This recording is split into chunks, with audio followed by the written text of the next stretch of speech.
If you're looking for a 4K capture card for your console, Xbox, PS5, whatever, it does work. Bro, when I tell you I was about to go off on road, yo. No, seriously. Listen, real quick video. For those of you who have the Streamer X, congratulations. I have my model. We've been making content about the Streamer X. And one of the main reasons I got it was specific for like gaming. It's supposed to be able to capture up to 4K 60, 4K 60 HDR. And then it will output. So I'm using Ecamm Live. You may be using something like OBS or Streamlabs OBS. It will output up to 4K 30 frames per second. Well, of course, things never work the way they're supposed to. And I'm getting ticked off, man, because I have the PS5 connected into the HDMI input on the Streamer X. I've got my monitor sitting over here that's connected to the Passthrough.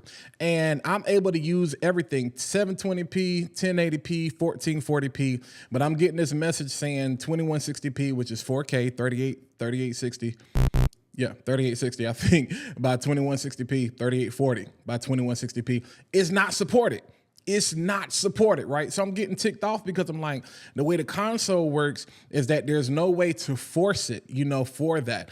It's based on the device that it's connected to. And then I'm using Ecamm Live. So when I go inside of Ecamm Live, I'm getting a message that says that, hey, this capture format, this capture format is not supported. You know, I'm getting that message from Rode. I'm like, well, is this an Ecamm issue? Is this a Sony issue? Or is this a Rode issue? Because we got 3 different moving parts here. So I said, well, let me jump into OBS. I opened up OBS, I opened up Streamlabs OBS just to double check. I get the same message. So I said, I can eliminate Ecamm. It's not an issue with Ecamm, all right? That was close. So I double checked with Sony to see, okay, let me make sure I'm using at least, you know, HDMI 8 with a 2.1. Rode says 2.0, but to output 4K from the PS5, they say a cable at least 2.1. I'm using the cable that came with the PS5. That's not working. I said, let me run the Target and go grab this thing right here, which was pointless. That was $40 for no reason because I get the same result, another 2.1 cable certified, all right?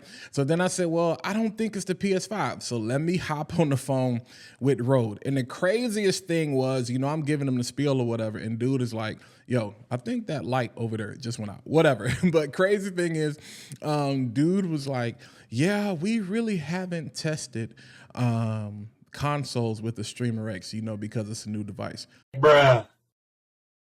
And I was about to bug out because I'm like, this device is pretty much marketed to gamers. And I'm like, are y'all trying to get over? Like, y'all trying to get over? And listen, I've been using Rode products for the last 10 years.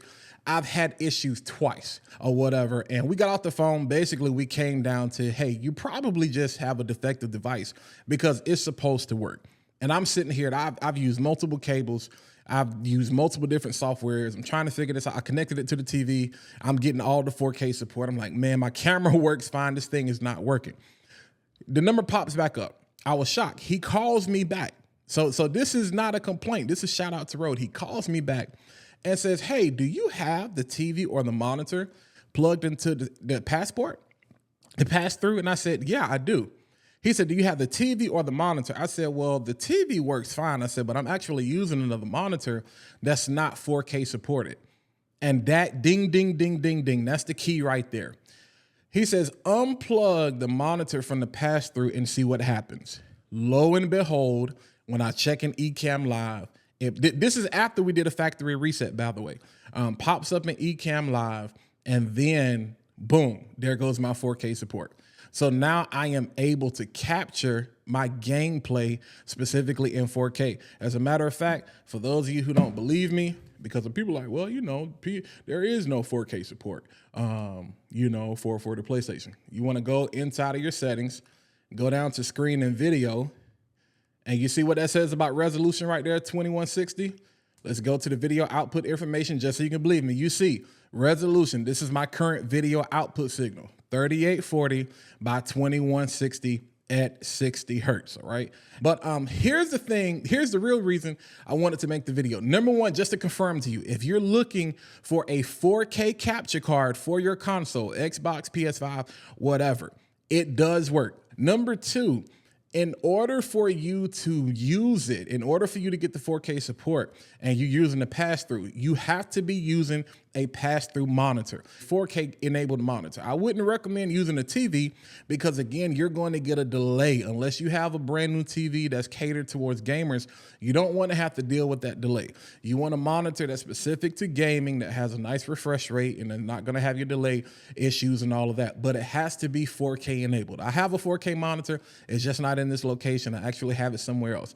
And I'm like, I don't feel like really switching all of this out. And that's a bummer because I'm not finna watch my gameplay inside of Ecamm Live. And I said, guess what? I'm a genius. So I have a hack for you. I have an HDMI output on my Mac Mini that I wasn't using. So I'm like, how am I still gonna watch my gameplay? Because I'm not about to go get this monitor and replace it. I don't feel like doing all of that. Well, lo and behold, the power of Ecamm now comes into play, and my setup now doesn't change. I'm still able to capture 4K gameplay from the PS5. I'm still able to capture this 4K image you're getting right now from the Sony ZV-E10, and I'm still able to look at my gameplay over here on this QHD monitor that I have to the left of me.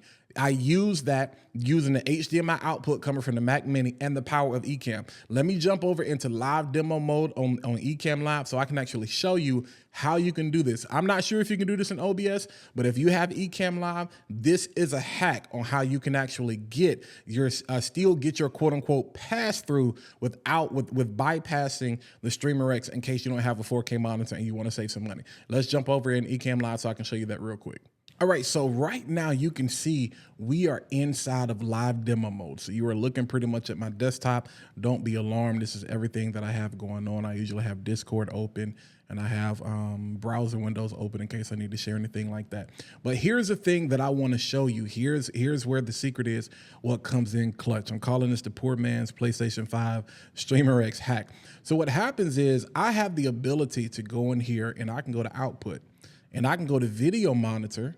And then I can say, okay, from the video monitor, I want to send this over to my actual monitor that I have connected, all right? Because this is now connected to the HDMI. I forgot I got a quote unquote another pass through because I'm not utilizing the HDMI output from my Mac Mini. You probably have one on your MacBook or whatever PC you may be using, all right? But I don't necessarily want to do this because this is going to send my program.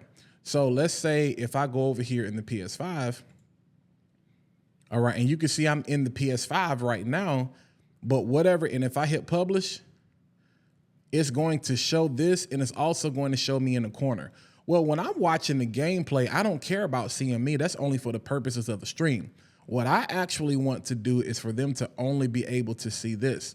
So instead of doing it from the output up here and doing video monitor, what I actually do is go down here to the camera switcher. Real quick shout out to the people over at Ecamm Live, man. This is so dope because what I'm able to do is ISO record. I'm ISO recording all of my sources going into Ecamm Live at one time, all right? And people may say, well, why do you have your camera showing up twice? I was able to create a placeholder and actually zoom in and make that a tighter shot. So I'm up here using for the overlay, all right? And so what I do here, if I jump back to myself, you know, I'll jump back to myself right here.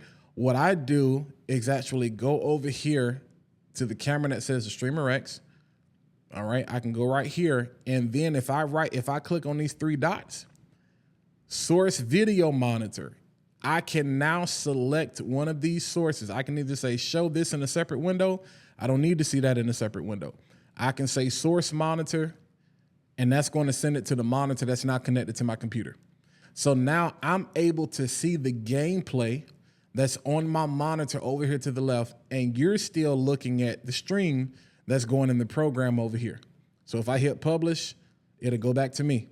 You'll see this will go back to me. That to me just saved me either some money or some headache or both. Shout out to Rode, shout out to Sony, shout out to Ecamm. I can verify that the PlayStation 5 does work as it should with the Rodestreamer X. Just make sure that both your monitor that you have connected to the pass-through is 4K enabled if you want to utilize the 4K that's coming from the PS5.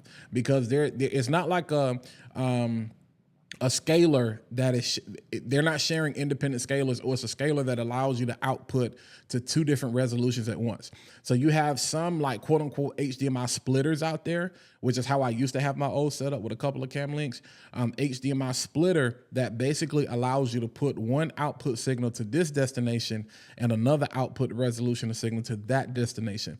The Rodestreamer X is not set up like that. They're sharing the same scaler, so they have to match, which is why I wasn't able to use the 4K, because that monitor is, this specific monitor is not 4K. So hopefully that helps you, that helps somebody. If this made no sense to you or whatever, I still appreciate you watching. I probably took longer than I really wanted to, but listen, if you found any value out of this, hit that like button, smash that subscribe button. While you're at it, go ahead and click the bell so you can be notified every single time I post new content to the channel. But until next time, I'll catch you guys in the next video.